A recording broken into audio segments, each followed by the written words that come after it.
Fractals. Fractals are, to put simply, repeating, duplicating patterns that are component parts of the pattern itself. So a simple fractal is a set of triangles.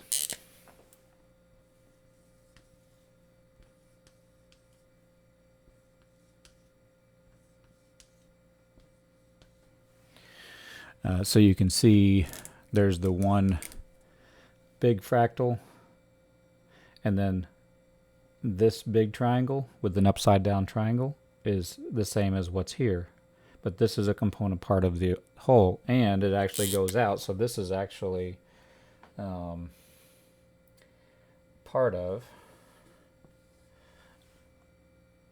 a larger triangle, where this is the upside down triangle you see here, and it continues on.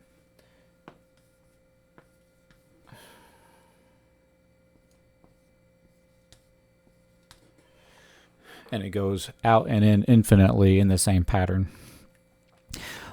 Why fractals are important to me? Number one, I find them really fascinating. Here's one of my favorite fractals that a buddy of mine 3D printed for me.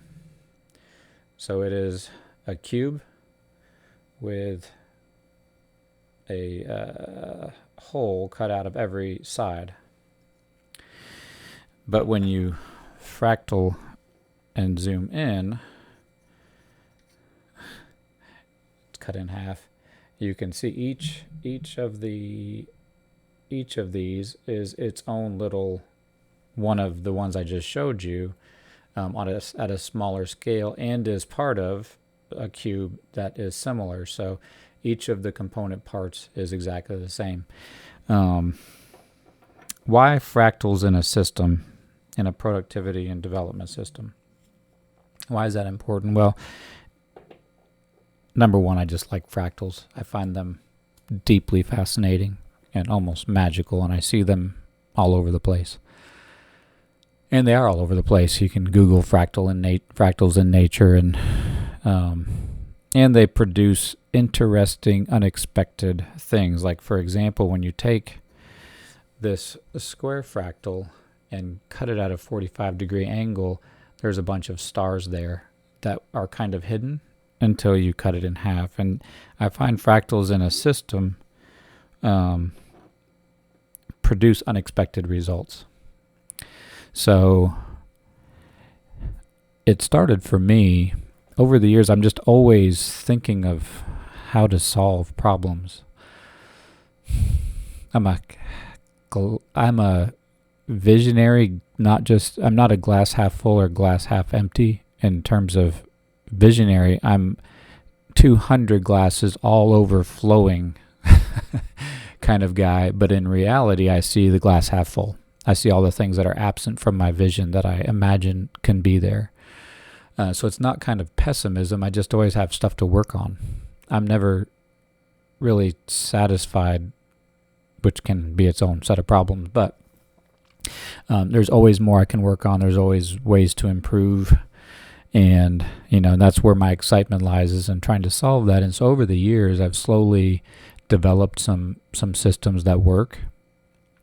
But then what would happen, this was like about 10 years ago, what would happen is a new situation in construction or at home or whatever, I would see some problem I was trying to solve, and I would start like from a blank slate, as if I didn't know how to solve it. This was not intentionally, it's just I didn't know how to solve it. So I would just kind of start mulling over how to solve it. And I would get part of the way in and realize, oh, I've already created this solution before over at this other situation. That's very similar. And as soon as I would snap onto the solution I'd already created with a lot more detail, I accelerated my problem solving, because I realized, oh, actually, all of that, that suite of solutions to that problem over there, I can adapt that to this, and I would get this huge jump forward as soon as I would identify it. And then, a few weeks or months would go by, and some new problem would present itself, and I would start with this blank slate. and start slowly working my way through, and then all of a sudden realize, oh, this is similar to that other thing. And so that happened enough times, and finally I got a clue and realized, most of my solutions follow a pattern. And so if I start from the beginning looking for what this problem I'm trying to solve and its position in a system I've already created, I will be able to jumpstart my problem solving by doing that. And I found that was true pretty much across the board. I could adapt a system I'd already created, or a suite of systems that all integrated together, into a solution for the next problem. And so that's where my flywheels and workflows, those are flywheels, workflows, macros, and flow wheels. I won't go into what all those mean to me, but those are how I solve problems, whether it's a relationship problem or a project management problem or a financial problem. That's how I solve it, using those things. And I realized, so I had discovered that, and actually created a system for creating systems, which I have in Workflowy. And it basically drops a problem in at the top, and almost like a flow chart, brings it through, creates a set of flywheels, workflows, macros, and flow wheels to solve the problem. And then out the other end comes a fractal solution that looks like a lot of my other solutions, just adapted to the current problem. And then I discovered fractals. I think it was about 7 or 8 years ago. I'd never heard of fractals, didn't know anything about them, and somebody mentioned them to me. And I looked them up online and just kind of fell down the rabbit hole into this world of fractal amazing beauty and interest and magic. And then I realized, oh, that's what I do. I create fractal systems that basically, they look maybe very different experientially, but the framework is the same. Over and over again, I create the same kind of solution. So what that lets you do, though, there's lots of reasons. I won't go into them all. But if you've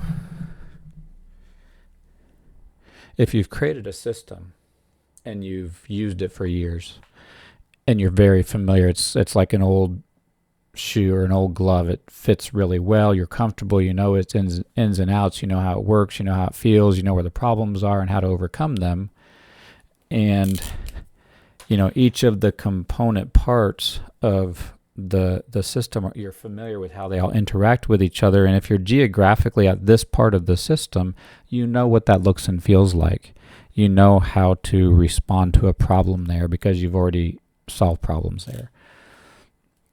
But when you go from, say, a project management system to a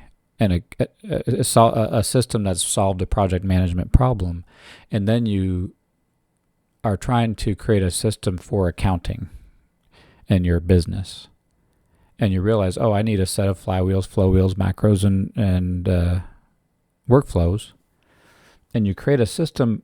What's inside of it's very different, but the structure of it's the same. And right here,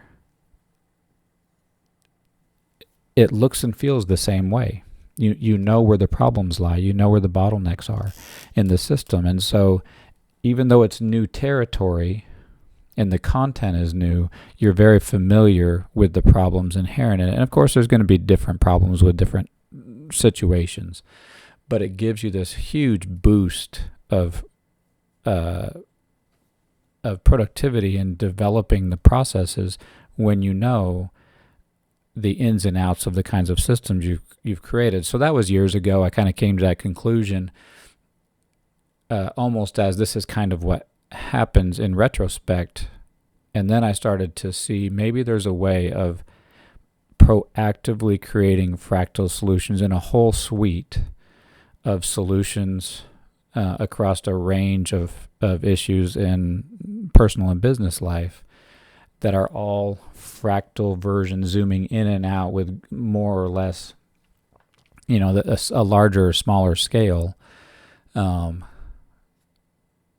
so that's been on my mind for years. And that's where the idea of fractal productivity came, was this desire to produce this suite of solutions to a greater and greater set of problems, And I just wondered, is it possible to extrapolate this set of the topography of how I solve problems onto a greater and greater set of solutions? And so that's what I'm working on. That's what Fractal Productivity is all about, is trying to see how far I can push the boundaries of the kinds of solutions I create. But then also for you, you may have a completely different scenarios in your life and a different texture to the problems that you deal with. But so often, if you've already created a type of a solution, when you have a new problem, I've found it so helpful if you look around to see if you've actually already solved it in some way. And then if you can just import that solution onto the new problem and then just adapt it, it kind of gives you're already 80% there, and then you don't have to do the 100%, you just have to do the 20% work. So that's where fractals and fractal systems and fractal productivity, that's what's on my mind there.